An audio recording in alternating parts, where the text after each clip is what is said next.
This is Alex Singleton with the Denver Broncos. Tune in to the three-point conversion.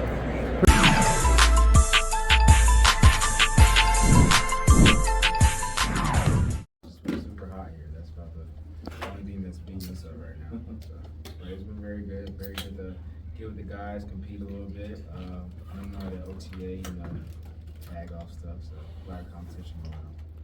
It seems like you and Kirk have developed a little bit of chemistry right away. Can you talk about that a little bit? Yeah, I mean, our lockers are right next to each other. I mean, we talk in the off season. We're away from each other as well, and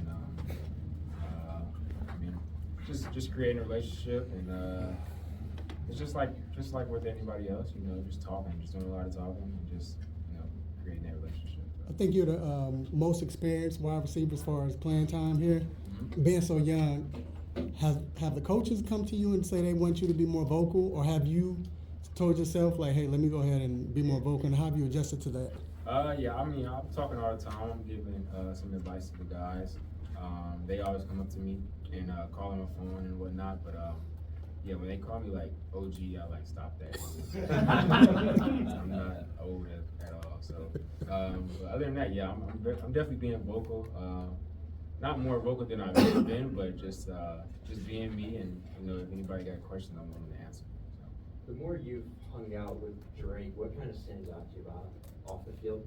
I mean, he's chill. He's just like me off the field. I mean, we like to stay in the house, chill, play video games, and just vibe, listen to music, and then when we're here, same thing, just go and compete. So he's kind of like me, like I said, do some of those similar things. On the field, what traits, I guess, have you seen from him here that maybe watching him from afar the last few years, like, okay, like, wow, he's got that to him? He has that aggression. Like I never knew that. I thought he was just no disrespect to the Cali people, but just like a Cali kid,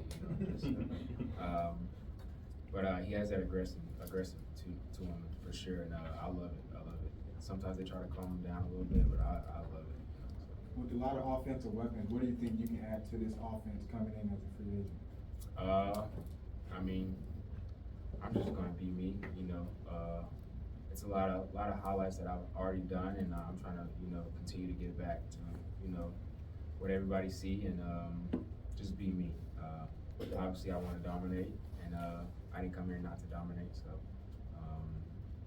I'm sure I'll have a fun season.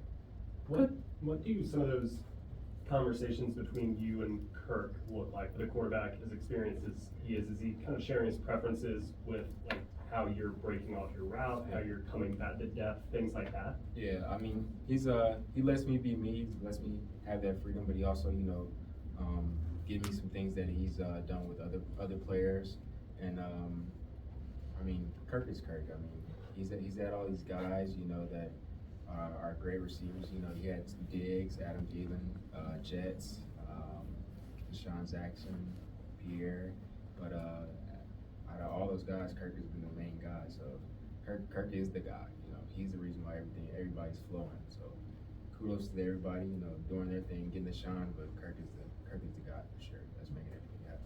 I don't know if there are like trade secrets or anything like that, but like, does Kirk share any of the wisdom that he learned from any of the receivers that you just listed? I mean, those are some of the best to play over the last decade. Yeah, for sure. I mean, he definitely gives me some insight, and then some of the things he talked about from other people, they bring it to me and say that they had those conversations. But like yesterday, he told me about him and Steve Smith having a conversation, and then we relayed it to today on some of the routes. So he's always giving me some insight, whether it's here or when we're away from each other. So I'm definitely grateful to have him.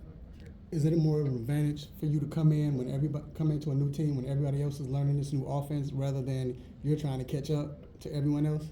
I mean, I've been in this offense a little bit throughout my career, so I mean, I've been kind of knowing it very well. It's just the terminology part of it.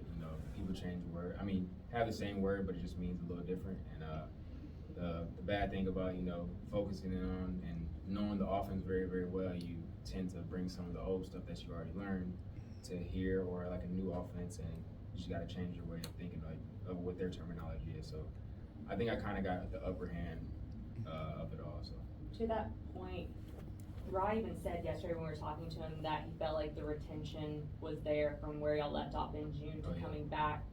What kind of do you think y'all did as a collective unit, maybe even from OTAs to now, to kind of make sure there wasn't this step missing where you're having to catch up at all? Yeah, I mean, a lot of guys, I can speak for my room, that nobody wanted to mess up, and everybody just honed in on the details.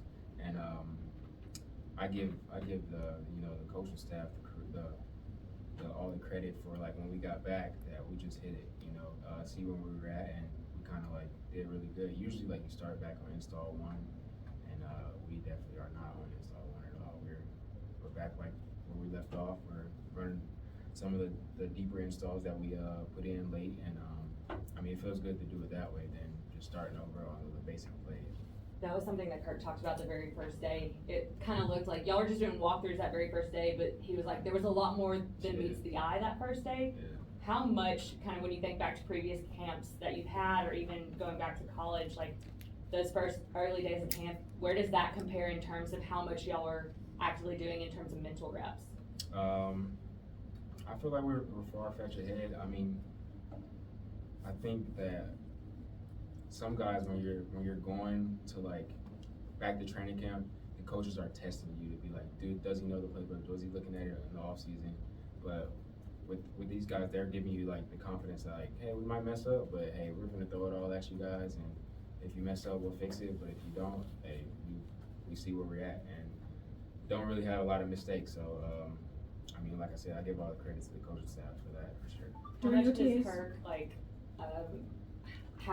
have a role in that? Because I mean, yesterday it was almost like every single pass was a completion. The day before, I mean, there's just like this level of accuracy that he has as a quarterback. How much does that also help things just keep moving in the right direction? It helps him a lot with them, being out for a while in the season, and I don't think he's too excited about the preseason game. So he's getting that, those reps in, and he's going to put the ball in the right place every time. So he's not picking out one guy to throw it to.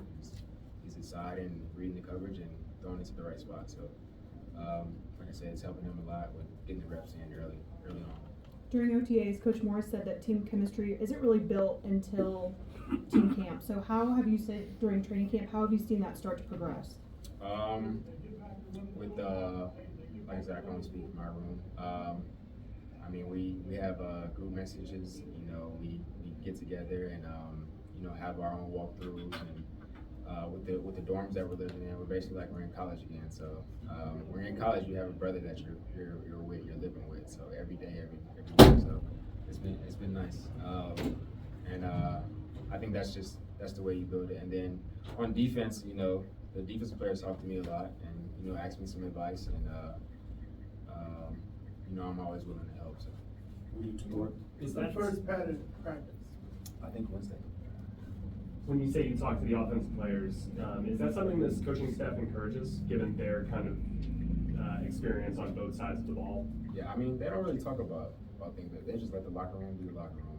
And, it's a lot of games, and we got a new locker room, so it's a lot of things you can talk about. Like we were all in the locker room watching rugby. I don't know what we were like. It was Olympic rugby and table tennis. Like it was crazy. So, and then we were all in there watching the swimming contest. So it was doing a lot of things together that don't think you can do, and then eventually it's brings out that chemistry. So Appreciate y'all.